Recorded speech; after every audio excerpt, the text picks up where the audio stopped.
사랑의 하나님 아버지, 감사합니다. 우리를 죄악 가운데에서 구원하여 주시고 또 구별하여 불러 모아 주셔서 우리를 주님의 교회 안에 두시고 교회 안에서 모든 주님의 충만한 것을 항상 공급받으며 살아갈 수 있게 해주심에 너무나도 감사를 드립니다. 예수님의 피로 일반으로 구원을 얻어 함께 교제하고 있는 모든 성도님들, 하나님께서 주님 오시는 그날까지 주님의 교회를 떠나지 않게 해주시고 끝까지 보호하고 양육하여 주시기를 부탁을 드립니다. 무더운 여름이 계속되고 있지만은 하나님의 말씀은 매이지 아니하고 1년 중에 가장 크게 역사하시는 학예 수양회가 계속해서 진행이 되고 있습니다. 온 교회에 있는 모든 성도들의 눈과 귀와 마음이 그곳을 향하고 있을 줄 알고 있습니다.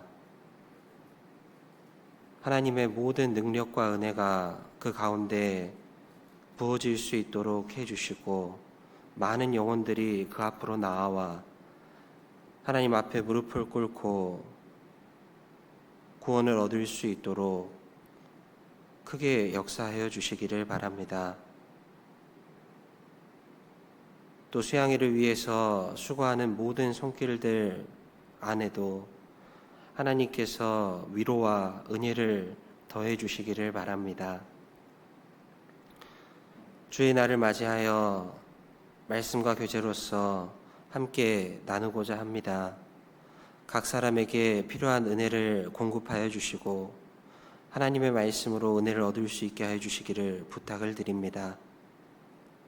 주의 날 함께 하여야 하나 피치 못할 사정으로 함께하지 못하시는 분들이 있다면 하나님께서 어디에 있든지 지켜주시고 그 마음으로서 함께할 수 있게 돌이킬 수 있게 하여 주시기를 부탁드리고, 교회 안에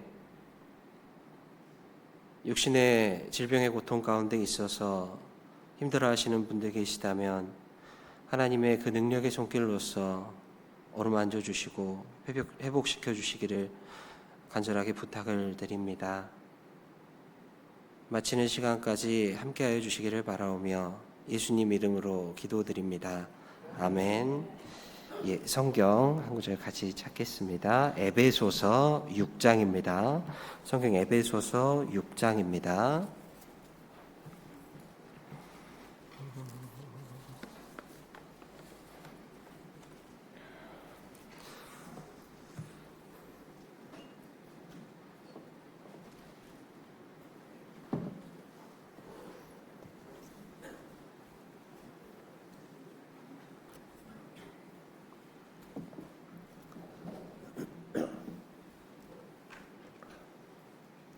에베소서 6장 10절부터 13절까지 있는 말씀입니다. 에베소서 6장 10절부터 13절까지 있는 말씀입니다. 조금 길긴 한데요. 함께 천천히 읽도록 하겠습니다. 정말로 너희가 주 안에서와 그 힘의 능력으로 강건하여지고 마귀의 괴계를 능히 대적하기 위하여 하나님의 전신 갑주를 입으라. 우리의 씨름은 혈과 육에 대한 것이 아니요 정사와 권세와 이 어두움의 세상 주관자들과 하늘에 있는 악의 영들에게 대함이라. 그러므로 하나님의 전신 갑주를 취하라. 이는 악한 날에 너희가 능히 대적하고 모든 일을 행한 후에 서기 위함이라. 다시 인사드리겠습니다. 안녕하십니까? 예, 저는 영광교회에서 교제하고 있는 이호주 형제라고 합니다. 어제 이렇게 와가지고 함께 식사도 하고 이렇게 말씀 함께 나눌 수 있게 돼서 너무나 반갑고 감사합니다. 예, 오늘 이렇게 안내해 주신 분께서 말씀해 주시기를 이제 이렇게 앞에 오면 초록색으로 티를 입고 계시고 했는데, 야, 정말 너무나 말씀하신 것처럼 내무반에 온 것 같기도 하고 예, 푸른 초원 같기도 하고 예, 여러모로 성경적으로 참 좋은 모습을 볼 수 있어서 감사합니다. 그래서 제가 뒤에 있을 때 사진을 좀 찍었습니다. 죄송하지만 예. 오늘 이제 말씀을 통해서 본문의 말씀을 가지고 함께 좀 상고해 보도록 하겠습니다. 이 에베소서라는 성경은 많이 아시는 것과 같이 교회에 대해서 말씀하시는 성경입니다. 그 에베소서 앞에 2장 부분에 보면 우리는 그의 만드신 바라 그리스도 예수 안에서 선한 일을 위하여 지으심을 받은 자니라고 했습니다. 그러니까 이 교회를 이 땅에 두신 목적은 선한 일을 교회로 말미암아 하게 하시기 위해서 교회를 두신 것이다. 그것이 목적이다라고 말씀을 하시고요. 여기 이제 10절에 보면은 에베소서의 말씀을 1장부터 6장까지 쭉 해오시고 10절에 6장 10절이죠. 종말로라고 함으로써 이 마지막으로 전하는 말로써 이 말을 쭉 하고 계시는 겁니다. 마지막으로 전하는 것은 교회가 선한 일을 위해서 존재하고 있는데 그 선한 일을 달성하기 위해서는 그 앞에 반드시 싸움이라는 것이 있다. 우리의 씨름이 있다. 싸워야 할 것이 반드시 있다라고 말씀을 하시는 겁니다. 그 싸움이 있는 이유는 그 선한 일을 회방하고자 하는 대적하는 세력이 있기 때문에 그런 거예요. 우리는 교회 안에 거하면서 그 싸움을 피할 수는 없습니다. 선한 일을 하기 위해서는 그 싸움을 어떻게 돌아서 가거나 그럴 수는 없어요. 그 피할 수 없는 싸움에서 우리는 싸워서 이겨내고 또 선한 일을 이뤄야만 하는 겁니다. 그리고 그 교회가 목적하고 있는 그 선한 일이다라고 하는 것은 가장 선한 일은 뭐겠어요? 복음을 전하는 일인 겁니다. 그 일을 위해서 우리는 그 싸움을 정말 피하지 않고 그 싸움에 전쟁을 하는 군사와 같이 우리는 참전해야 되는 겁니다. 이 인류 역사 속에서도 보면은 긴 전쟁이 있습니다. 몇 년 동안 이렇게 전쟁을 하잖아요. 그러면 그 전쟁 속에서도 전세를 뒤집을 만한 아니면 정말 길이길이 기억되는 전쟁 속에서 이 하이라이트와 같은 전투가 있어요. 우리나라의 역사 속에서도 6.25 전쟁 때 쭉 이렇게 북한군이 내려와가지고 낙동강까지 이렇게 점령을 그쪽 무렵까지 점령을 했을 때 그때 무슨 작전이 있었습니까? 인천 상륙 작전이 있었습니다. 그 작전으로 해가지고 수도권을 수복하고 다시 전세를 역전시키는 그런 일이 있었잖아요. 그런 것처럼 우리에게 하계수양회가 그런 전투와도 같은 것 같습니다. 우리의 영적 전쟁은 주님 오시기까지 계속해서 있을 겁니다. 그런데 매년 있는 이 하계수양회로 말미암아 우리 대적하는 자를 이겨내고 큰 역사를 이뤄내는 그 정말 전세를 역전시키는 그 전투와도 같은 것이 우리에게는 하계수양회다라고 할 수가 있는 겁니다. 그래서 우리는 모두가 그 하계수양회 군사로 함께 참전을 해야 되는 겁니다. 그래서 이 본문의 말씀을 통해서 우리가 갖추어야 될 갑주는 무엇인가? 지금 이미 갑주를 입고 계시고 마음에서도 그리 무장을 하고 계실 줄 믿습니다. 다윗을 통해서 그 모습을 살펴보고요. 우리가 싸우는 싸움은 어떤 싸움인지를 또 알아야 할 겁니다. 싸움의 양상은 어떤 것인지.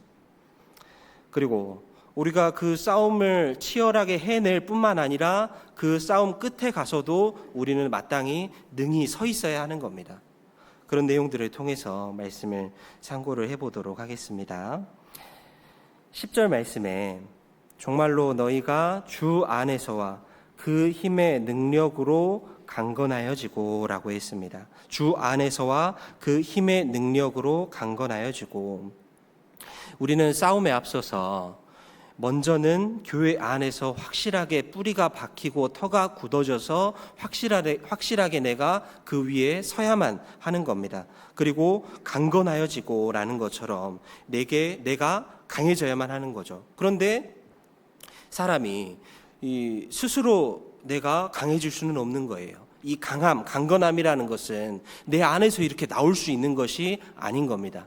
그렇기 때문에 우리가 교회 안에서 하나님을 통해서 공급하시는 그 힘과 능력을 공급받고 그 능력을 덧입어야지만 내가 강건해질 수가 있는 겁니다. 그래서 그리스도인이 강한 그리스도인이다라는 것은 참된 의미로 했을 때 교회 안에 온전히 거하는 그리스도인만이 강건한, 정말 정상적으로 신앙이 건강하고 강한 그리스도인이다라고 할 수가 있는 겁니다. 그래서 디모데전서 1장 12절에 보면 나를 능하게 하신 그리스도 예수 우리 주께 내가 감사함은 나를 충성되이 여겨 내게 직분을 맡기심이니라고 했습니다. 나에게는 그런 직분과 수고를 감당할 힘이 없죠. 그런데 교회 안에서 나를 능하게 하신 그리스도로 말미암아 내가 직분을 감당할 수 있는 힘이 있는 겁니다. 우리는 교회 안에서 강건해져야 하는 겁니다. 그리고 11절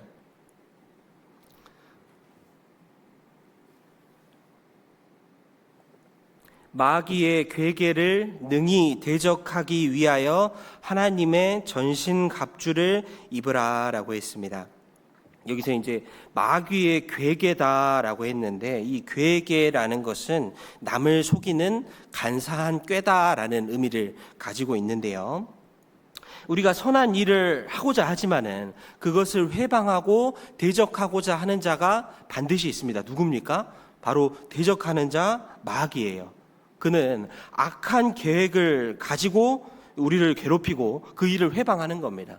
그리고 마귀가 능력이 있어요, 없어요? 마귀도 능력이 있습니다, 실은. 그래서 우리를 위협하기도 하고, 한편으로는 무섭게 위협하지만 한편으로는 또 정말 매력적인 것으로서 내 마음을 빼앗기도 하는 겁니다. 그게 마귀가 하는 회방입니다. 그래서 이 대적하는 자는 이 태초부터 시작해가지고 하나님께서 복음의 역사를 쭉 완성해 가시는 그 계획 가운데 있는데 계속해서 회방하는 일들을 해왔습니다. 인류 역사 속에서 예수님의 탄생을 저지하고 방해하려는 시도도 여럿 있었어요. 계속해서 있는 겁니다. 예수님이 십자가에 죽으시기 전까지 그런 시도를 했던 겁니다. 그리고 이제는 우리 그리스도인의 마음 속에서, 그리스도인의 삶 속에서 정상적인 신앙을 방해하려고 하는, 회방하려고 하는 시도를 계속해서 우리가 마주하고 있는 겁니다. 그게 우리의 싸움인 겁니다.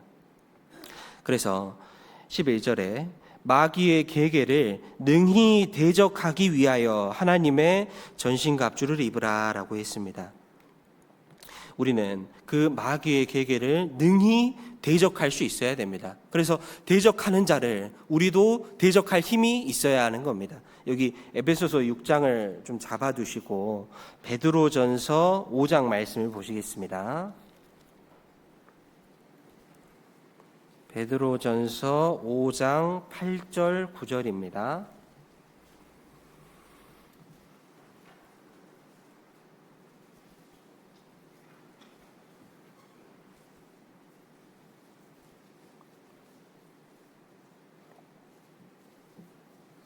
베드로전서 5장 8절 9절입니다.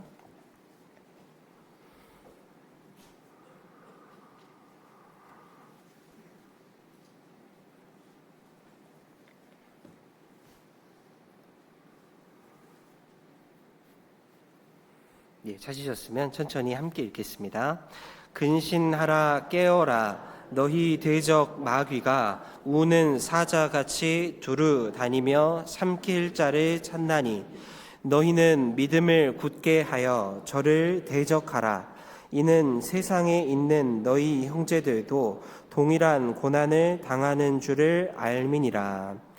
마귀는 그 능력을 가지고 사자같이 정말 맹수와 같이 우리에게 달려들고 울며 대적하는 겁니다. 부르짖으며 대적하는 겁니다. 그런데 우리는 그에 대항해서 너희 믿음을 굳게 하여 저를 대적하라 라고 했습니다. 그래서 우리는 교회 안에 뿌리를 박고 굳게 서서 내 마음을 견고하게 하고 마귀를 능히 대적할 수 있어야 됩니다. 그래서 그 대적하는 자, 회방하는 자, 마귀의 계계를 능히 대적할 수 있기 위해서 우리는 하나님의 전신갑주를 입어야 하는 거예요. 그런데 이 전신갑주를 내가 착용하려고 하면은 내 몸이 그것을 버거워하지 않게 나를 단련시키고 합당한 체력을 갖춰야 하는 겁니다. 전신갑주라고 하면 전신에 두르는 거겠잖아요. 온몸을 감싸서 보호하는 장비를 각각 이렇게 갖추는 걸 겁니다. 그렇다면 중무장을 하는 것이잖아요. 그런데 그렇게 무장을 하고 또 무기를 들고 총을 쏘거나 창을 들거나 싸울 수도 있어야 되는 거예요. 그렇게 하려고 한다면은 전투까지 능히 할 수 있기 위해서는 힘과 체력이 반드시 갖춰져야 되잖아요. 그러니까 군인들이 훈련을 많이 하지 않습니까? 그래서 우리도 마땅히 훈련된 사람이어야 한다라는 겁니다. 그리고 또한 더불어서 다른 어떤 거추장스러운 얽매이는 것, 그런 것들로서 나를 올가매는 것으로서 내 주변에 둬서는 안 되는 거예요. 예를 들어서 군인이 이렇게 전쟁을 하는데 뭐 이렇게 해안가 갈 준비 튜브를 메고 간다던가 뭐 다른 거추장스러운 거 메고 가지는 않잖아요. 정말 전투에 필요한 것만 무장을 하고 이 전투를 할 겁니다. 그래서 내가 그리스도 예수의 좋은 군사로 나와 함께 고난을 받을지니라고 했습니다. 군사는 고난을 받아야 되는 겁니다. 모든 전쟁의 상황에 대비해 가지고 그에 맞게 훈련을 하는 겁니다. 그래서 이 하나님의 전신갑주를 갖추는 데에도 하나님께서 우리에게 주시는 많은 고난과 훈련의 과정들이 반드시 있는 겁니다. 그리고 이 갑옷과 그리고 싸우는 도구들은 반드시 그 전쟁에 합당한 것으로 취해야만 하는 거예요. 이 다윗이 골리앗과 싸우러 나갈 때 사울이 자신의 갑옷을 주려고 했어요. 자신이 가지고 있던 칼과 갑옷과 이 군복을 주려고 했습니다. 그런데 그것과는 다르게 다윗이 가지고 갖추려고 했던 것이 따로 있어요. 그러니까 이 사울의 것과 사울의 것과 다윗이 입었던 그런 것은 차이가 있는 겁니다. 사울은 어떠한 옷을 입었느냐? 여기 사무엘상 17장 말씀을 찾아보시겠습니다.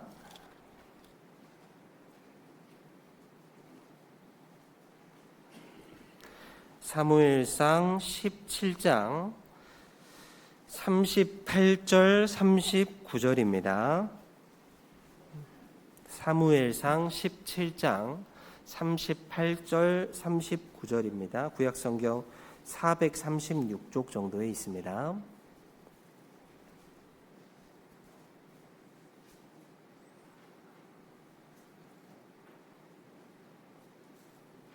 (38절) (39절입니다)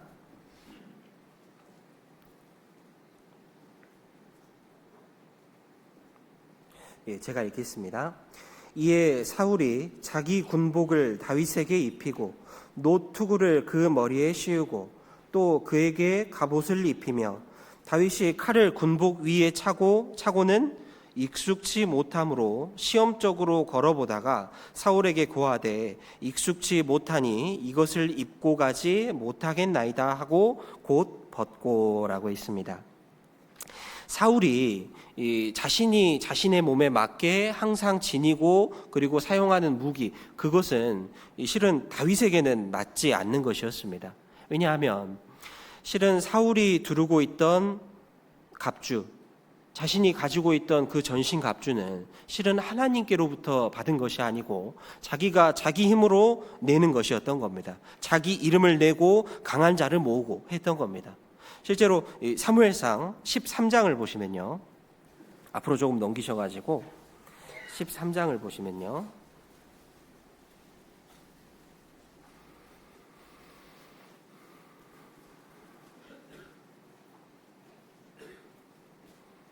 13장 11절 12절입니다. 사무엘이 가로되 왕의 행한 것이 무엇이뇨? 사울이 가로되 백성은 나에게서 흩어지고 당신은 정한 날에 오지 아니하고 블레셋 사람은 믹마스에 모였음을 내가 보았으므로 이에 내가 이르기를 블레셋 사람은 나를 치러 길갈로 내려오겠거늘 내가 여호와께 은혜를 간구치 못하였다 하고 부득이하여 번제를 드렸나이다. 사울은 그 마음속에 자신의 명성, 어떤 자신의 위세, 그런 것들을 자기 이름을 내기를 원했던 거예요. 거기서 그치지 않고 뒤에 14장 52절입니다.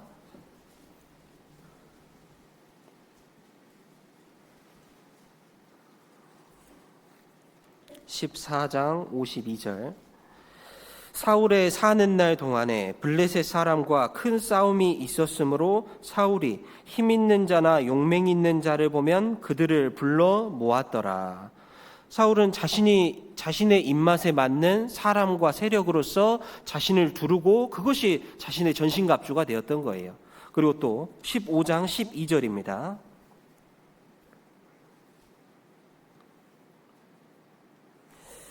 사무엘이 사울을 만나려고 아침에 일찍이 일어났더니 혹이 사무엘에게 고하여 가로되 사울이 갈멜에 이르러 자기를 위하여 기념비를 세우고 돌이켜 행하여 길갈로 내려갔다 하는지라. 사울은 어떤 자신의 명성과 배경으로 자신을 두르고 있었습니다. 그렇기 때문에 이 다윗은 어떤 사람이에요? 이 하나님을 의지하고 하나님의 이름을 내세우고 갔던 사람입니다. 그렇기 때문에 사울이 주는 그런 갑주와 투구와 무기가 하나님을 의지하는 사람에게는 맞지 않는 것이었어요. 그렇기 때문에 익숙치 못함으로 곧 벗게 됐습니다. 다윗은 그 전신을 두르고 있던 갑주와 그 무기가 오로지 하나님의 이름이었습니다. 뒤에 17장 45절입니다.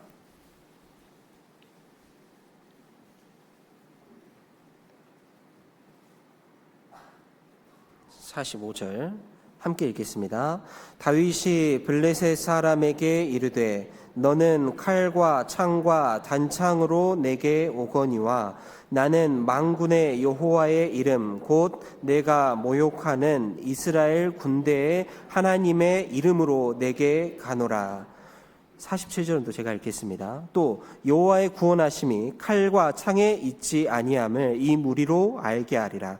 전쟁은 여호와께 속한 것인즉 그가 너희를 우리 손에 붙이시리라. 다윗은 하나님께서 주신 그 믿음과 하나님의 이름을 앞세우고 그것을 자신의 갑주 삼아서 골리앗 앞에 나아간 겁니다. 하나님의 이름이 그 갑주이고 무기였던 거예요. 시편 18편 1절 2절에 보면 나의 힘이 되신 여호와여 내가 주를 사랑하나이다. 여호와는 나의 반석이시요 나의 요새시요 나를 건지시는 자시요 나의 하나님이시요 나의 피할 바위시요 나의 방패시요 나의 구원의 뿌리시요 나의 산성이시로다 라고 했습니다. 하나님은 만군의 여호와십니다. 모든 군인을 통솔하시고 모든 전쟁을 주관하시는 만군의 여호와신 거예요. 그렇기 때문에 하나님의 이름은 요새가 되고 방패가 될 수가 있는 겁니다. 모든 전쟁에 관여하시고 보호할 것이 되시고 언제든지 막아줄 수 있는 분이 바로 하나님이신 거예요.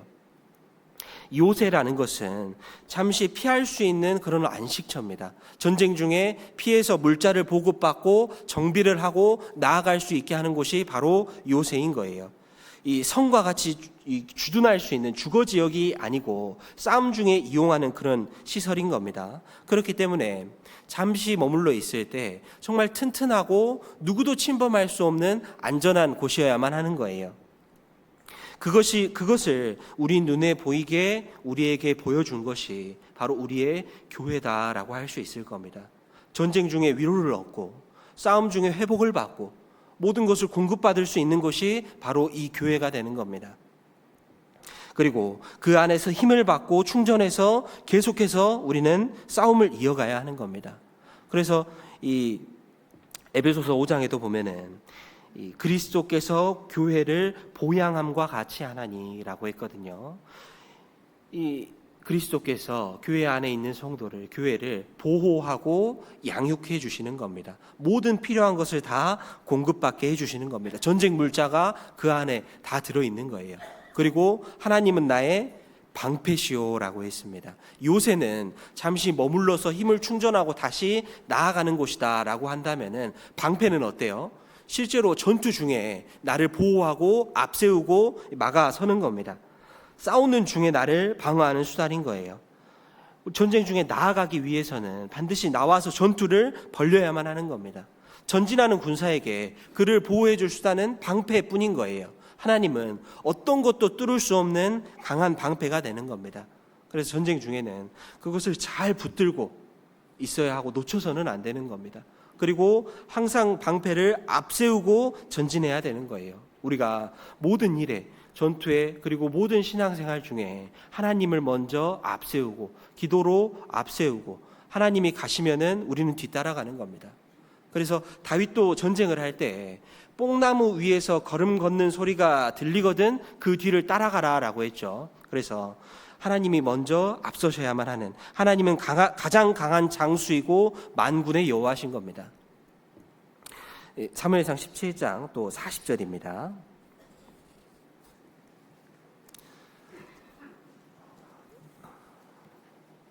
이 사울이 주는 그런 이 갑주와 투구와 무기를 다윗은 곧 벗어버리고 이 자신이 갖추어야 할 것으로 준비를 해 나가기 시작합니다. 40절에 손에 막대기를 가지고 시내에서 매끄러운 돌 5을 골라서 자기 목자의 제구 곧 주머니에 넣고 손에 물매를 가지고 블레셋 사람에게로 나아가니라.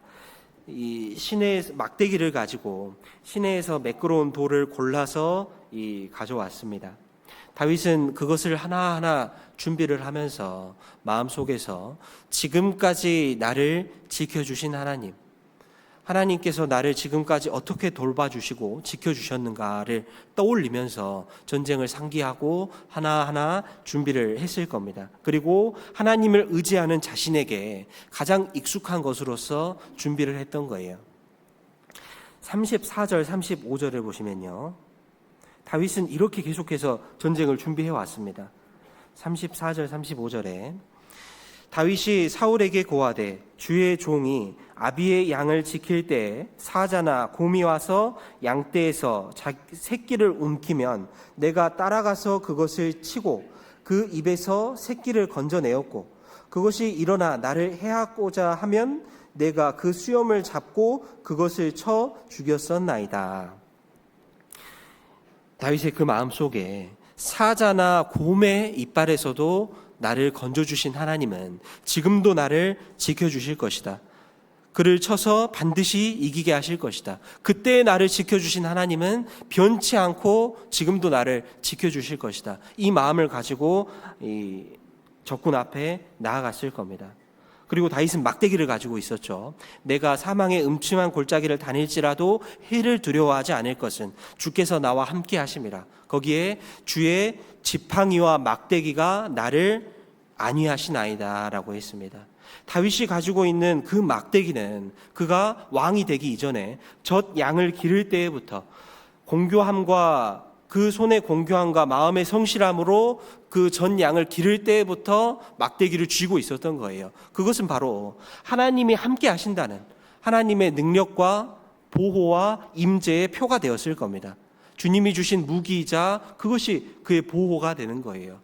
그것이 하나님이 나와 함께 하신다, 내가 하나님을 의지하고자 한다라는 표가 되었을 겁니다. 그리고 그것을 통해서 훈련을 받고 하나님이 그 막대기를 통해서 하나님의 능력을 나타냈을 겁니다. 우리도 그렇죠.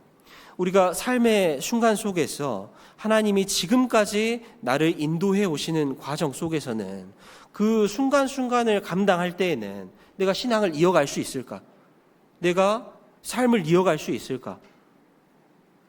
이 핍박을 견뎌내고 신앙생활을 계속해서 할 수 있을 것인가? 그런 것들로 고민하는 순간순간을 계속해서 지나왔던 겁니다. 이 신앙의 체험은 너무나 중요한 거예요.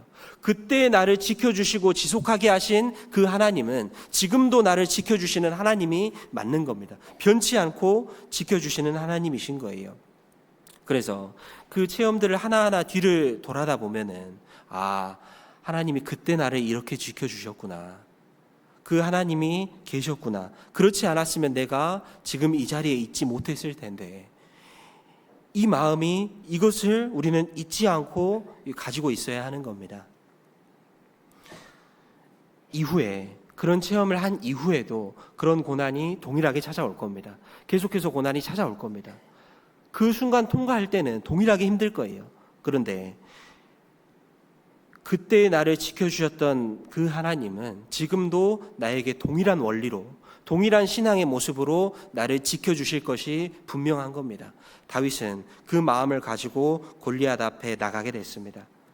그리고 43절, 블레셋 사람이 다윗에게 이르되 내가 나를 개로 여기고 막대기를 가지고 내게 나아왔느냐 하고 그 신들의 이름으로 다윗을 저주하고, 이 골리앗이 말하기를 네가 나를 짐승과 같이 여기고 그 막대기를 가지고 이렇게 왔느냐라고 얘기를 하죠. 실제로 다윗은 그 마음속에 이 골리앗이라는 사람이 실은 짐승보다도 못한 겁니다. 36절에 보면 주의 종이 사자와 곰도 쳤은즉 사시는 하나님의 군대를 모욕한 이 할례 없는 블레셋 사람이리이까 그가 그 짐승의 하나와 같이 되리이다 라고 했어요. 그래서 다윗은 이 골리앗이 짐승만 또 못한 사람으로 볼 수 있었던 그 믿음의 눈이 있었던 겁니다. 그래서 그에 합당한 무기를 갖추고 나갔던 거예요. 그 눈으로 보이는 것에, 눈으로 보이는 그 어떤 체구와 용모와 그 무기로서 두려워하지 않았던 겁니다. 그래서 그 물매와 막대기는 정말 나의 어떤 화려함과 기술과 그런 것이 드러나는 것이 아니고 온전히 하나님의 능력만이 드러날 수 있는 그 무기가 바로 막대기와 물매였던 거예요. 그것을 가지고 싸워서 이겼다라고 하면은 하나님이 도와주시지 않고는 그것이 불가능한 거예요. 다윗이 앞세우고 나갔던 가장 큰 갑주와 무기는 만군의 여호와 하나님의 이름이 되는 겁니다.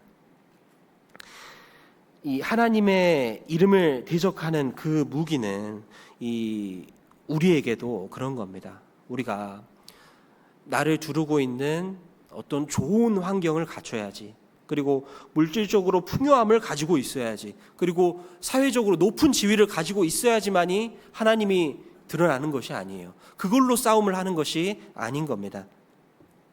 하나님 앞에 이 세상에 있는 눈에 보이는 것, 그것을 내세울 수 있을 만한 것이 하나도 없잖아요. 눈에 보이는 것은.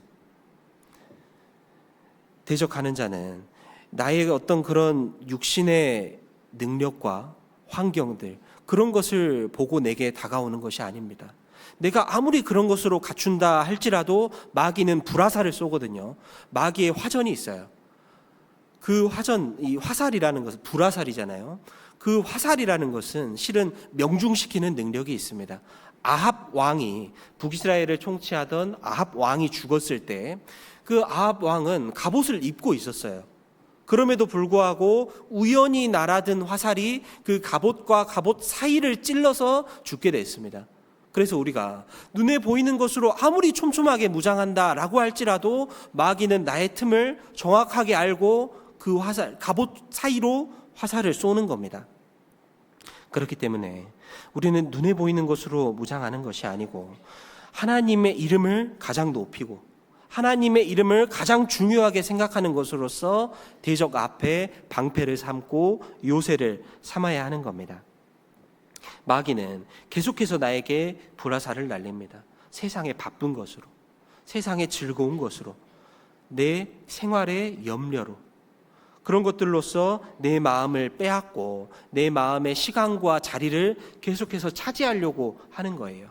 그런 상황 속에서 나에게, 내 삶 속에 하나님이 가장 중요한 것이 아니다 라고 한다면은 그 자리를 계속해서 빼앗기는 겁니다.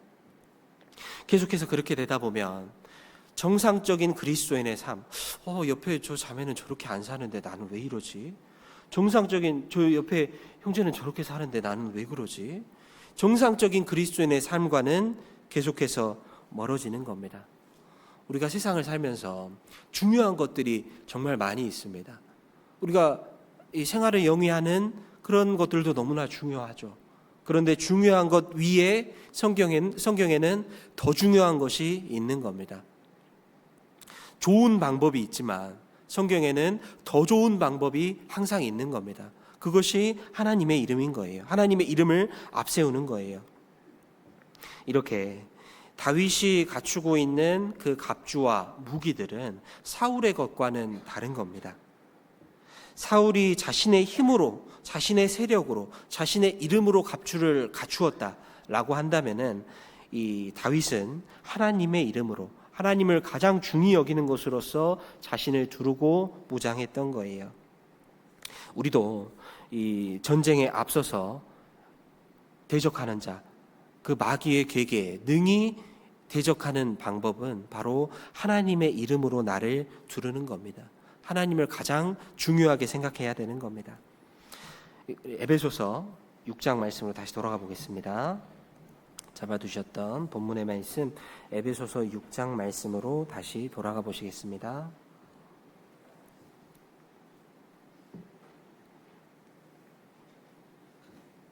에베소서 6장 12절입니다.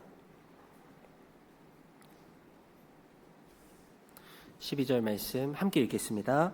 우리의 씨름은 혈과 육에 대한 것이 아니요 정사와 권세와 이 어둠의 세상 주관자들과 하늘에 있는 악의 영들에게 대함이라.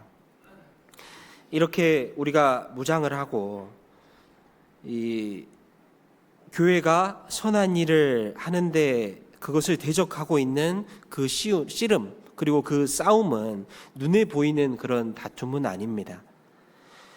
이 세상의 권세를 잡고 있는 마귀가 교회를 회방하고 정말 속이는 것과 악한 계획으로서 계속해서 복음 전하는 일을 회방하는 거예요.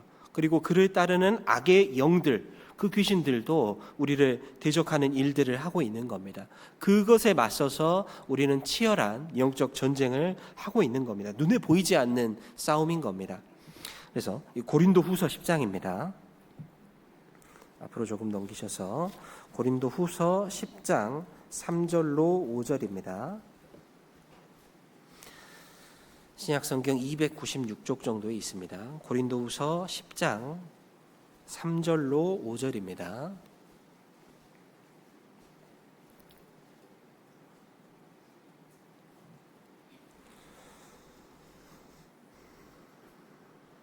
(3절로 5절) 말씀 함께 천천히 읽겠습니다. 우리가 육체에 있어 행하나 육체대로 싸우지 아니하노니 우리의 싸우는 병기는 육체에 속한 것이 아니요 오직 하나님 앞에서 견고한 진을 파하는 강력이라. 모든 이론을 파하며 하나님 아는 것을 대적하여 높아진 것을 다 파하고 모든 생각을 사로잡아 그리스도에게 복종케 하니. 예. 우리가 육체에 있어 행하나 육체대로 싸우지 아니하노니라고 했습니다. 우리가 싸우는 그 싸움은 복음을 전함에 있어서 항상 싸움과 다툼이 실은 있습니다. 눈에 보이지 않는 싸움이 있는 겁니다. 그런데 우리가 그 싸움에 있어서 다툼을 조장하고 비방하고 그리고 변론을 하고 그런데 우리의 싸움의 목적이 있는 것이 아닌 겁니다. 만일 변론을 해가지고 싸워서 이겼어요. 그 사람을 눌렀습니다. 그러면 그렇게 했다 한들 실은 그 영혼은 건질 수가 없는 겁니다. 그렇게 되면 우리는 마귀에게는 패하는 것이죠. 우리의 병기와 우리의 무기는 실은 하나님의 능력에 있는 겁니다. 여기 4절에 보면 우리의 싸우는 병기는 육체에 속한 것이 아니요 이 입으로써, 그러니까 말솜씨 그런 것으로서 하는 것이 아닌 겁니다. 육체에 속한 것이 아니요 오직 하나님 앞에서 견고한 진을 파하는 강력이라라고 했습니다. 가장 강한 능력이 바로 하나님이신 거예요. 그래서 십자가의 도가 멸망하는 자들에게는 미련한 것이요 구원을 얻는 우리에게는 하나님의 능력이라라고 했습니다. 십자가의 도가 가장 강한 능력이 되는 거예요. 그 능력은 십자가의 도의 말씀을 통해서 나타나는 겁니다.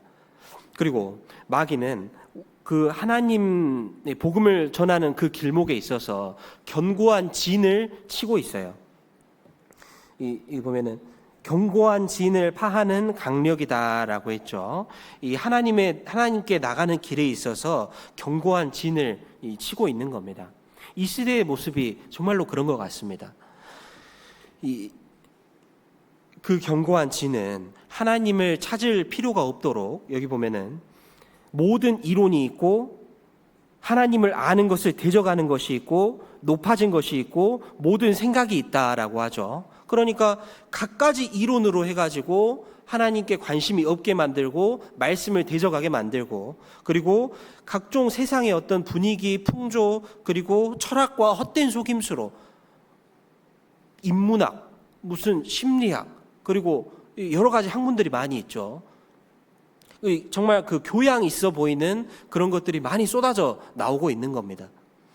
그리고 이 하나님을 알 수 있는 길을 막아서 대적하는 거예요. 그리고 갖가지 세상의 지식으로 말미암아 마음을 높아지게 만드는 겁니다. 정말 내가 똑똑하다. 하나님의 말씀 그거 아무것도 아니다. 내가 이런 것도 많이 알고 있다. 이런 거 있으면 성경 다 반박할 수 있어. 이런 마음으로 마음을 높아지게 만드는 겁니다. 그래서 정말 인터넷이나 유튜브 이런 것을 통해서 사람들이 귀가 가려워서 자기의 사욕을 좇을 스승을 많이 둔다라고 했잖아요.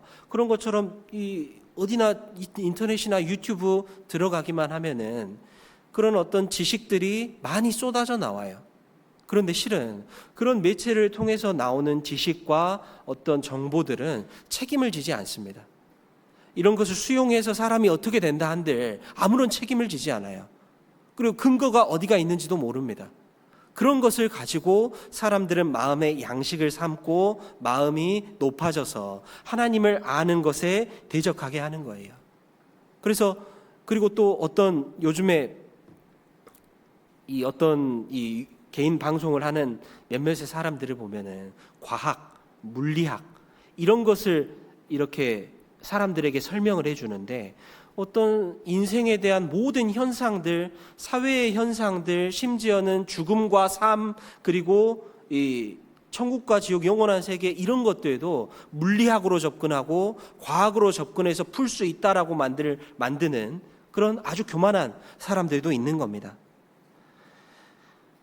그 생각들을 모두 파하고 실은 이겨낼 수 있는 것은 하나님의 말씀, 십자가의 도 밖에는 없는 거예요. 결국에는 그 사람들이 말로써 설득하고 그럴 수는 없습니다. 결국에는 말씀 앞에 나와서 굴복되어야지만이 구원을 받을 수가 있는 거예요. 견고한 진을 파하는 것은 말씀 밖에는 없습니다. 그래서 우리에게는 복음을 전하는 그 싸움이 있습니다. 데살로니가 전서 2장입니다. 데살로니가 전서 2장 2절입니다.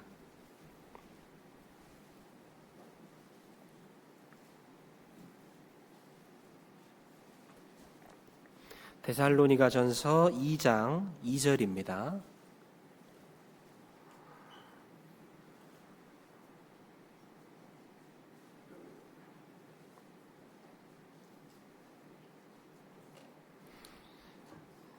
데살로니가전서 2장 2절 말씀 함께 읽겠습니다.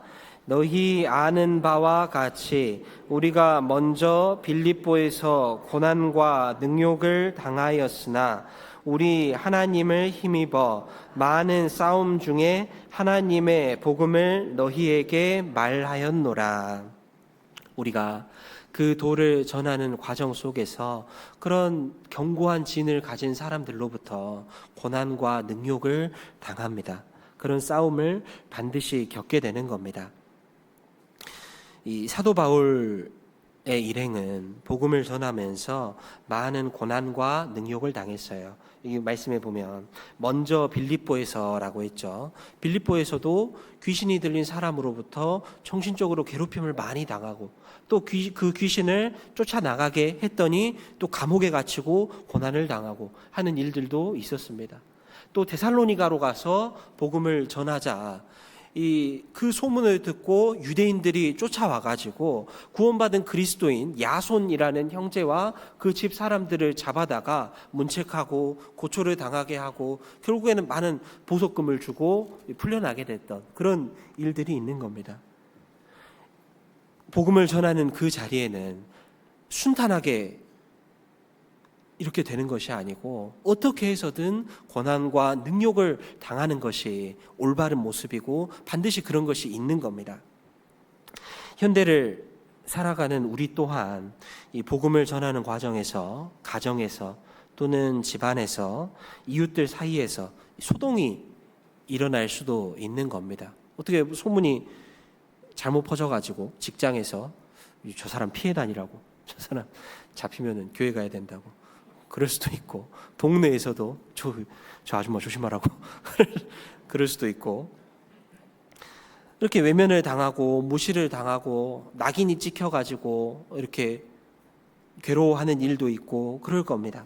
그러니까 육신의 눈으로 그런 것들을 바라보게 되면은 이미 전세가 기울어가지고 이 패배한 것 같이 그렇게 느껴질 수가 있는 겁니다. 마치 이상한 일 당하는 것 같이 그렇게 생각이 될 수도 있는 겁니다. 그런데 우리 베드로전서 4장 말씀을 보시겠습니다.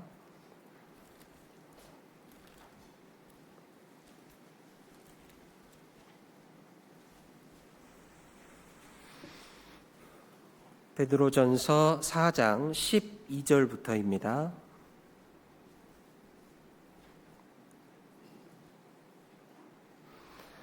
베드로전서 4장 12절로 14절입니다.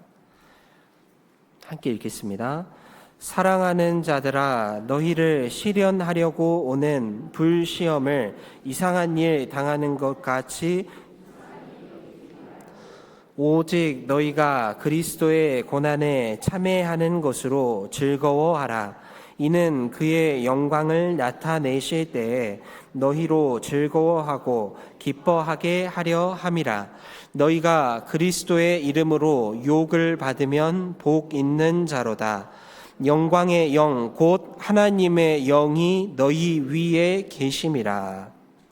그 싸움 중에 고난과 능욕을 당하고 시련하려는 일이 있는데 그것이 마치 불시험과 같다라는 겁니다. 뜨겁고 반드시 통과해야만 하고 그런 불시험이 있는 겁니다.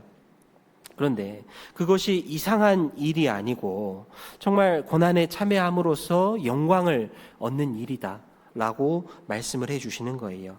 반대로 우리가 그렇게 육신적으로 고난을 당하고는 있지만은 전쟁이 치열하게 계속해서 벌어지고 있다라는 의미입니다.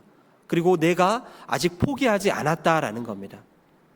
반대로 잠잠하고 아무 일도 없고 평온하게 지내고 라고 한다면은 그것은 이미 패한 걸지도 모릅니다. 이런 일이 반드시 있을 거라고 성경에서는 누누이 말씀을 하고 계시는 겁니다. 또 히브리서 10장입니다. 앞으로 조금 넘겨서 히브리서 10장 32절로 34절입니다.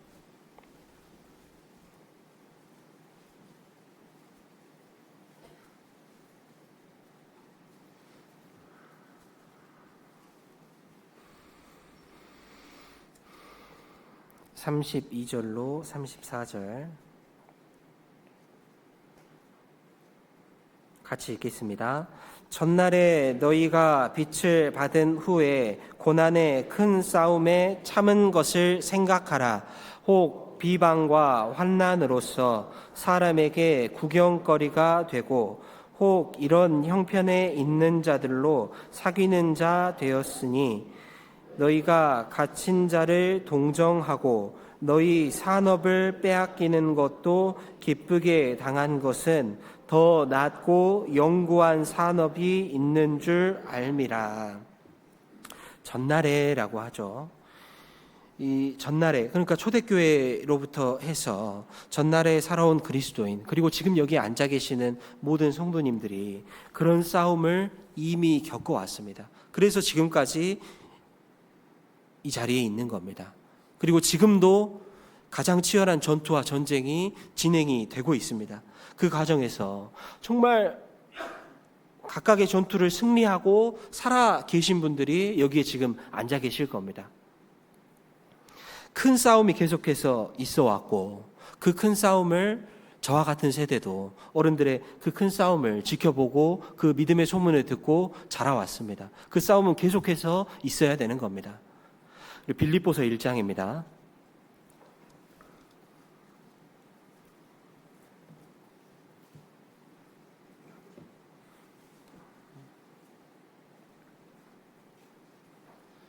빌립보서 1장 29절 30절입니다.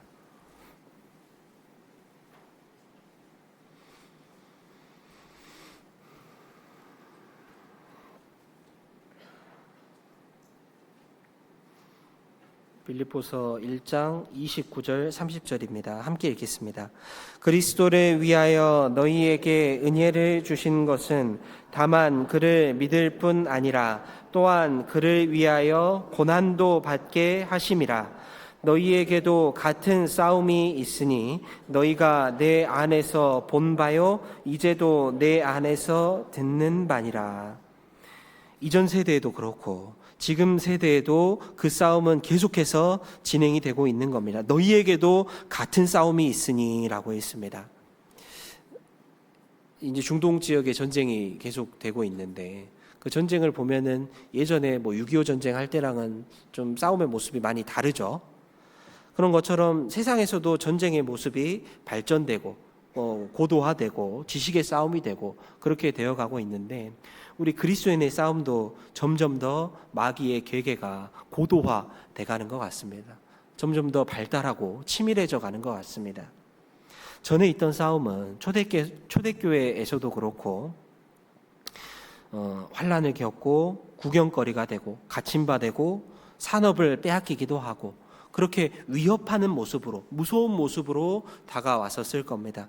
그리고 여기 앉아 계신 성도님들도 때로는 가정 안에서 핍박을 받고 수양회를 갔다 오면은 문이 잠겨 있고, 그리고 때로는 제가 학생 때 들은 것은 수양회를 갔다 왔는데 머리가 잘리고 놀림을 당하기도 하고 어떤 사회에서는 불이익을 받기도 하고 그런 모습으로서 싸움이 되어 왔다라고 한다면은 이제는 그 수단이 점점 더 발달하고 있는 것 같습니다. 이제는 접근할 수조차 없게 만들고 무관심하게 만들고 더 흥미롭고 재밌는 것들, 성경보다 재밌고 하나님보다 재밌고 교제보다 재밌고 교회보다 재밌고 한 것들을 던져주고, 그리고 하나님이 필요하지 않도록 물질적인 풍요를 더해줘 버리고, 그리고 육신적으로 가난하다고 해도 요즘에 보면은 육신에 가난한 분들이 마음도 가난해요. 그렇지 않은 경우도 많습니다. 그리고 그 영혼들에 대해서도 그럴 뿐만 아니라 실은 우리 그리스도인들의 마음 속에도 더 이상 무섭고 위협적인 것으로서 우리를 겁주지 않는 겁니다. 젖어들게 만들고 익숙해지게 만들고 아무 일 없도록 하고, 연수가 지나면 지날수록 경력이 쌓이고 그렇게 되면은 마음을 그렇게 많이 쓰지 않아도, 힘과 노력을 그렇게 많이 들이지 않아도 시스템이 갖춰져 있어서 알아서 이렇게 굴러가게 만들고 얼마든지 그렇게 할 수가 있는 겁니다. 디모데전서 6장입니다.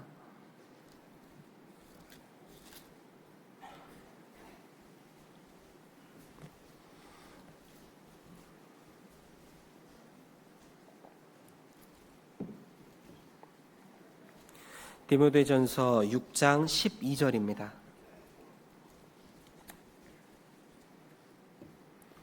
디모데전서 6장 12절입니다. 함께 읽겠습니다. 믿음의 선한 싸움을 싸우라. 영생을 취하라. 이를 위하여 내가 부르심을 입었고 많은 증인 앞에서 선한 증거를 증거하였도다. 그렇다고 할지라도 우리마저 그의 그런 시대의 물결에 맞춰서 그렇게 할 수는 없는 겁니다. 계속해서 우리는 싸움을 벌려야만 하는 겁니다. 믿음의 선한 싸움을 싸우라, 영생을 취하라 라고 했습니다. 우리에게 영적인 싸움이 반드시 있어야 한다라는 것을 알고 있다라고 한다면은 우리는 그 싸움을 피하지 않고 어떻게든 그 싸움에 참전을 하고 싸움에 뛰어들어야만 하는 겁니다. 그래서 이 다윗처럼 대적하는 자를 대항하는 것으로서 하나님의 전신갑주로 나를 무장하고 그리고 선한 증거를 증거하였도다라고 했죠. 내 삶 속에서 선한 증거가 나타나야 하는 겁니다. 선한 증거를 통해서 싸움을 싸워야 하는 겁니다. 그리고 영생을 취하라라고 했습니다. 마치 전쟁에서 전투에서 이기면 노량물을 취하고 성을 취하고 영토를 취하는 것과 같이 영생을 취하라, 선한 싸움을 싸워서 영생을 취하라라고 말씀을 하시는 겁니다. 우리가 그 영혼을 취하기 위해서 정말로 필요한 것은 포기하지 않고 그 영혼을 취할 때까지, 찾을 때까지 포기하지 않고 찾는 그런 마음인 겁니다. 창세기 14장을 보겠습니다.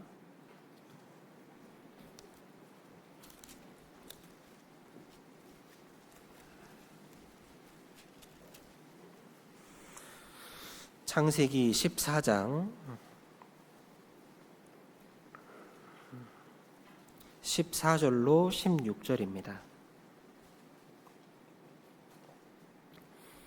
창세기 14장 14절로 16절입니다. 제가 읽겠습니다. 아브라함이 그 조카의 사로잡혔음을 듣고 집에서 길리고 연습한 자 318인을 거느리고 단까지 쫓아가서 그 가신을 나누어 밤을 타고 그들을 쳐서 파하고 다메섹 좌편 호바까지 쫓아가서 모든 빼앗겼던 재물과 자기 조카 롯과 그 재물과 또 부녀와 인민을 다 찾아왔더라라고 했습니다. 롯은 아브라함을 떠나가지고 소돔과 고모라 땅으로 눈에 보기에 좋은 곳을 쫓아서 갔습니다. 그런데 하나님께서는 그곳을 멸망시키기 직전이었죠. 그리고 그 지배관계에 있던 그 소돔과 고모라 성이 롯이 왔던 그 해에 하필이면 반역을 일으키고 전쟁이 발발을 하게 됐습니다. 그로 인해서 롯과 그에 속한 재산과 가족들 모두가 잡혀가 버리게 됐습니다. 아브라함은 이 조카 롯이 그 전쟁에서 롯과 그 가족들이 사로잡혔다라는 소식을 듣고 그와 그에 속한 것을 건져내기 위해서 아브라함은 쫓아갔습니다. 아브라함이 거느렸던 여기 집에서 길리고 연습한 자 318인이 있었다라고 나와 있죠. 그 318인은 실은 언제든지 싸울 준비가 되어 있던 사람이었던 것 같습니다. 그래서 그들은 전신갑주를 그 몸에 항상 갖추고 있었고 언제든지 길리고 연습되어 가지고 출정할 준비가 되어 있는 사람들이었던 거예요. 그리고 그들에게는 얽매이는 것이 없었을 겁니다. 지금 나가야 되는데, 지금 막 고추 따고 있고, 지금 나가야 되는데, 뭐 이렇게 대파 심고 있고, 그런 것이 아닌 겁니다. 그래서 언제든지 마음을 굳게 하고 무엇이든지 다 버려두고 나갈 수 있는 준비가 돼 있던 거예요. 그들은 그렇게 충성되어 가지고 그들을 아브라함이 모집했겠죠. 디모데후서에도 보면은 모집한 자를 기쁘게 하는 것이 군사된 자의 본연의 모습이다라고 말씀을 하고 계십니다. 모집한 아브라함을 기쁘게 하는 자들이었을 거예요. 그래서 그들이 쫓아가기를 어떻게 쫓아가느냐. 헤브론이라는 곳에서 단까지. 헤브론은 예루살렘 약간 서남 쪽에 있는 약간 밑에 있는 곳이거든요. 그 헤브론에서부터 단까지 갔습니다. 이 단이라고 하는 것은 어디냐면 성경을 읽으실 때 보면은 이스라엘의 영토를 설명할 때 단에서부터 브엘세바까지 이런 표현들이 자주 나오거든요. 그것은 이스라엘 땅 최북단에서 최남단까지 라는 말이 단에서부터 브엘세바까지입니다. 그러니까 단이라는 곳은 이스라엘의 가장 북쪽에 최북단에 있는 곳이 단이라는 곳인 거예요. 그래서 헤브론에서 단까지 이렇게 거리를 계산해 보니까 약 한 250km 정도 되더라고요. 그것을 318인이 쫓아가가지고 밤새 가가지고 이렇게 거기에 당도했던 거예요. 그 거리를 좀 계산을 해보니까 우리나라에 빗대서 계산을 해보니까 찍어보다가 여숫교회당에서 공주 수양관까지 그 정도가 250km 정도 되더라고요. 거기를 이제 밤새서 쫓아가가지고 가서 단에서 일단 파하고 그들을 깨치고 거기서 끝난 것이 아니라 서편, 좌편, 호박까지 쫓아가서 거기서 모든 것들을 다 빼앗아 왔더라라고 했습니다. 그래서 거기서 그치지 않고 더 쫓아가서 모든 사람들을 되찾았던 겁니다. 그래서 참 좋죠. 우리가 공주까지 그들을 쫓아서 갈 뿐만 아니라 거기서 그치지 않고 그들이 나아가서 구원을 받고 교회에 안착하기까지 우리는 계속해서 쫓고 쫓아가야 되는 겁니다. 찾도록 찾아야 되는 겁니다. 그래서 누가복음 15장에 보면은 이 양 100마리가 있는 사람이 양을 찾기를 찾도록 찾아다니지 아니하겠느냐. 찾을 때까지 찾아다니지 아니하겠느냐. 그리고 집에서 드라크마 10개 중에서 하나를 잊어버렸을 때 그것을 찾도록 집을 쓸며 등불을 켜고 부지런히 찾도록 찾지 아니하겠느냐라고 했습니다. 찾을 때까지 찾는 겁니다. 갈라디아서 6장입니다.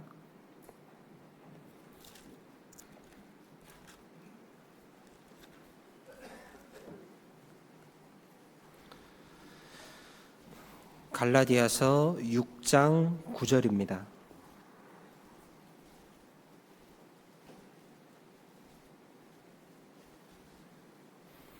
갈라디아서 6장 9절입니다.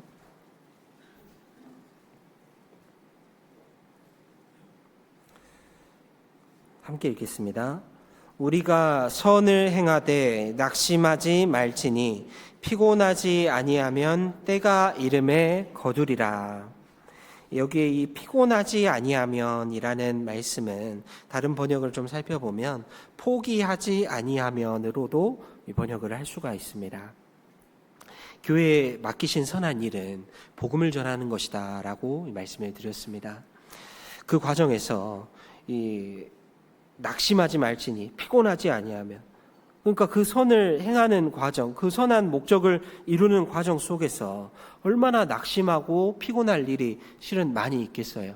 그런 마음 정말 많이 드실 겁니다. 우리가 전도를 하다 보면 해도 안 되는 사람들 보면 정말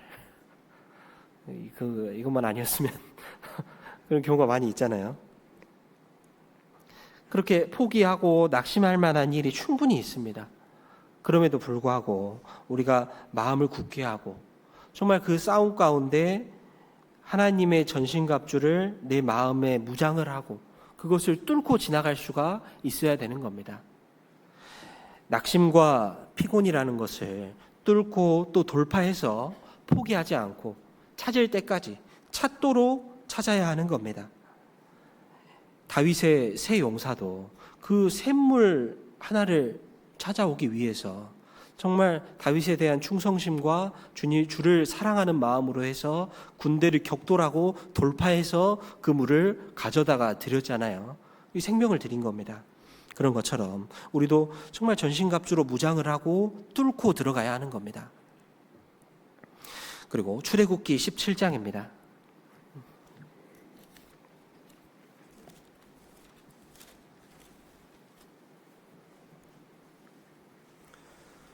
출애굽기 17장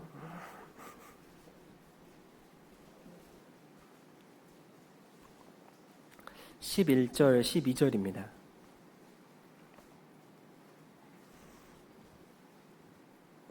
출애굽기 17장 11절 12절입니다. 제가 읽겠습니다. 모세가 손을 들면 이스라엘이 이기고 손을 내리면 아말렉이 이기더니 모세의 팔이 피곤함에 그들이 돌을 가져다가 모세 아래에 놓고 그로 그 위에 앉게 하고 아론과 훌이 하나는 이편에서 하나는 저편에서 모세의 손을 들어 올렸더니 그 손이 해가 지도록 내려오지 아니한지라. 이 교회에 하나님께서 맡겨두신 이 선한 일을 이루는 그 목적, 그 사명은 실은 개개인에게는 감당하기 어려운 그런 정말 크나큰 사명입니다. 교회에 그 사명을 주셨죠. 그래서 교회 안에 모든 지체가 실은 함께하게 하셨습니다. 지금 방금 읽은 이 장면은 하나님께서 이 승리를 위해서 합심하여 기도하는 모습으로 그 모형으로 보여주신 것이다 라고도 교훈을 우리가 받을 수 있겠습니다. 아말렉과 이스라엘 백성이 출애굽을 하고 직후에 아말렉 족속과 이 전쟁을 하게 됐습니다. 그래서 읽으신 것과 같이 여호수아는 나가서 싸움을 하고 모세가 지팡이를 들고 손을 들고 서 있으라라고 명하셨고 그것을 들고 있으면은 이 승리를 하는 겁니다. 그래서 팔이 내려오면은 지고 팔이 들려 있으면은 이기고 하는 겁니다. 얼마나 이 지팡이를 잡고 이렇게 벌서듯이 이렇게 들고 있었어야 되니까 얼마나 힘들었겠습니까? 그래서 아론과 훌이 옆에 가까이 와가지고 의자도 갖다 주고 팔도 옆에서 들어주고 해서 종일토록 그 팔이 내려오지 않고 승리를 할 수가 있었던 겁니다. 여호수아는 실제로 전투에 나가서 열심히 싸우고 있었습니다. 어떻게 생각하면 여호수아가 잘해야지 라고 여호수아가 잘해야지 전쟁을 이기지 할 수가 있을 겁니다. 그런데 하나님께서는 정하신 것은 그 전쟁의 승패가 이 여호수아에게 있지 않은 겁니다. 전쟁의 승패는 하나님께 있는 것이고 그 하나님의 도우심의 손길, 하나님의 그 능력의 손길을 하늘로부터 끌어내릴 수 있는 것은 바로 모세의 손이었던 거예요. 모세의 기도였던 거예요. 그런데 그것을 모세 혼자서 감당할 수 있었던 것이 아닌 거예요. 모세도 피곤하고 낙심할 수도 있는 겁니다. 그런데 그것을 아론과 훌이 팔을 옆에서 붙들어주고 종일토록 버티고 있던 겁니다. 그래서 우리가 전도를 하는 데 있어서 교회의 사명을 감당하는 데 있어서 성도의 하나된 마음으로 일심으로 한 뜻으로 복음의 신앙을 위하여 협력하고 마음 모아 하나를 위해서 복음을 위해서 기도하는 것이 너무나 중요한 겁니다. 골로새서 4장입니다.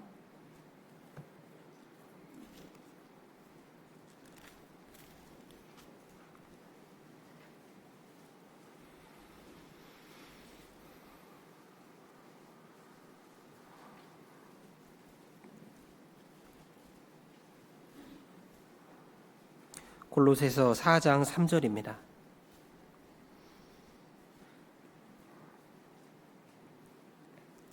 골로새서 4장 3절 함께 읽겠습니다. 또한 우리를 위하여 기도하되 하나님이 전도할 문을 우리에게 열어주사 그리스도의 비밀을 말하게 하시기를 구하라. 내가 이것을 인하여 매임을 당하였노라. 우리는 전면에 나가서 전투를 벌이기도 할 겁니다.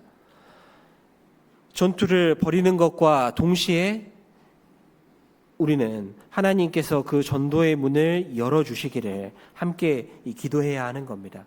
전도할 문은 하나님께서만 열어주실 수 있는 거고 그리고 그 사람의 마음 또한 하나님께서 열어주실 수가 있는 겁니다. 그래서 우리는 합심해서 기도해야 하는 겁니다. 그리고 사무엘상 17장입니다.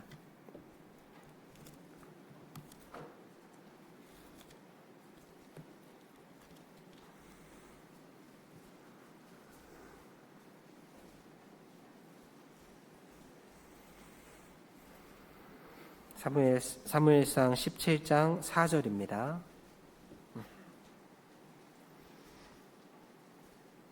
사무엘상 17장 4절입니다.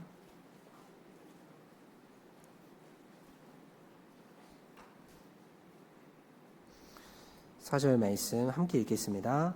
블레셋 사람의 진에서 싸움을 도두는 자가 왔는데 그 이름은 골리앗이요 가드 사람이라. 그 신장은 6규빗 한 뼘이요.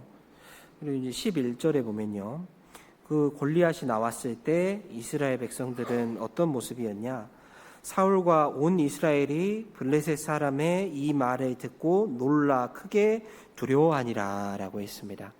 우리는 또한 전쟁에 임할 때 지켜만 보고 관망만 하고 해서는 안 되는 겁니다. 우리는 진리의 구경꾼이 아니죠. 정말 그렇게 구경하는 자가 되지 않고 싸움에 참전하고 또 싸우는 그 교회를 위해서 우리는 싸움을 도두는 자가 돼야 하는 겁니다. 우리는 군사로 모집된 자죠.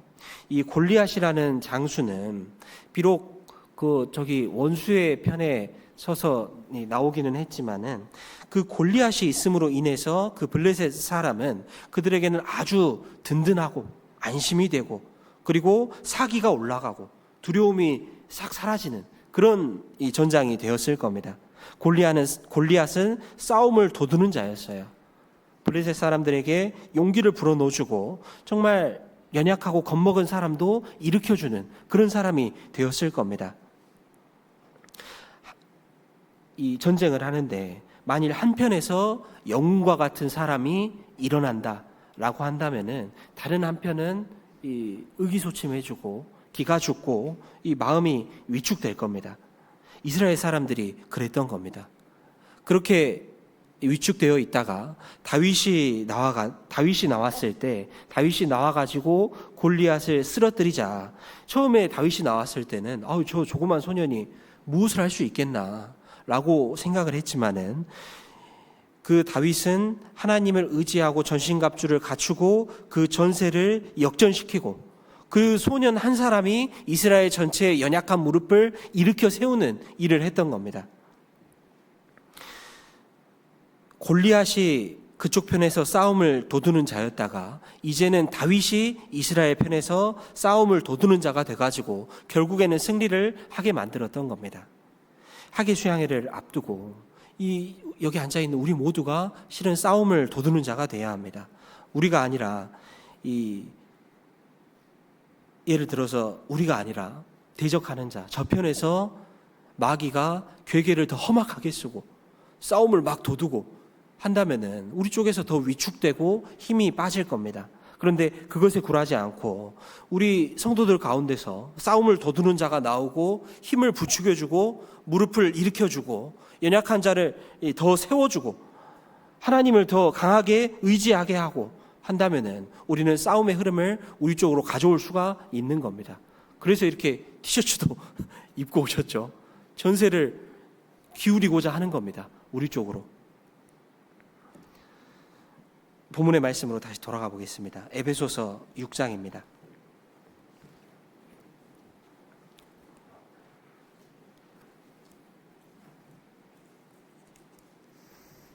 에베소서 6장 13절.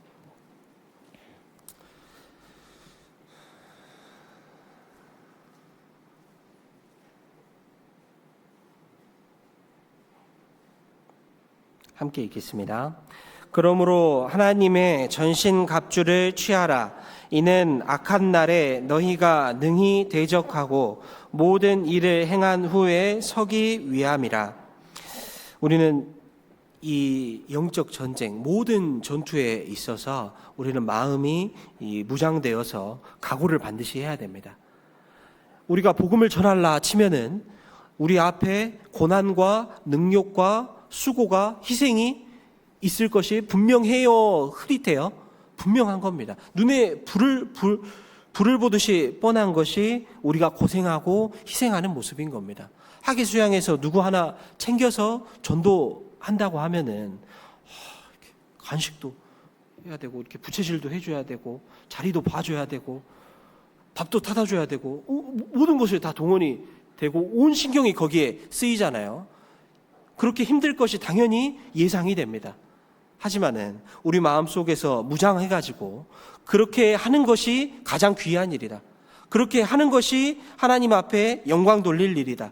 그렇게 하는 것이 그리스도인으로서 맞는 일이다 라는 것을 마음에 품고 정말 귀한 것으로 나타난다라고 한다면은 우리는 그것을 능히 대적할 수가 있는 겁니다.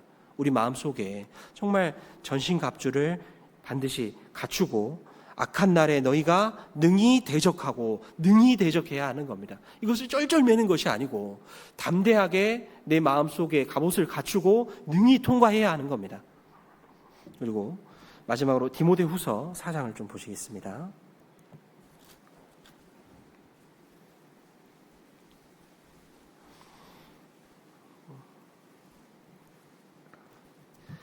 디모데후서 4장 7절 8절입니다.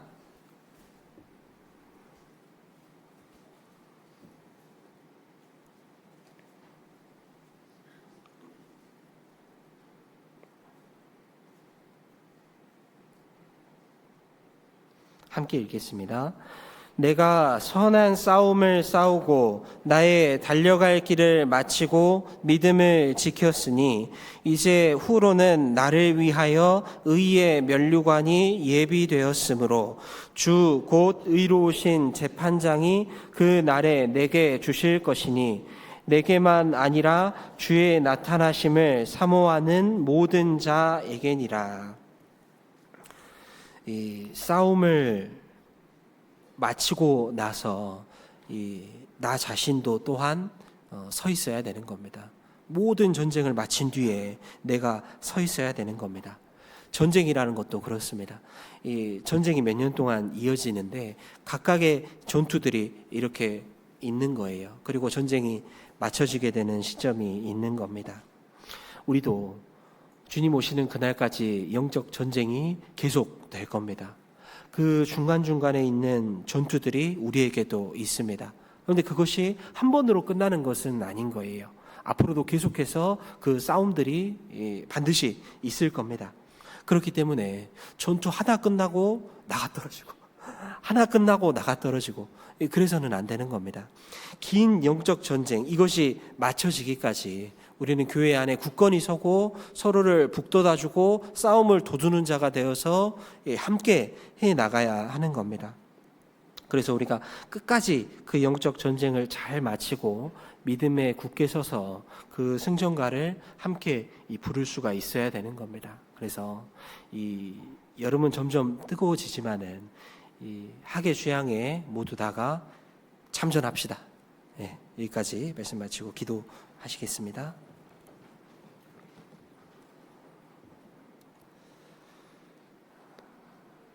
사랑의 하나님 아버지 감사합니다.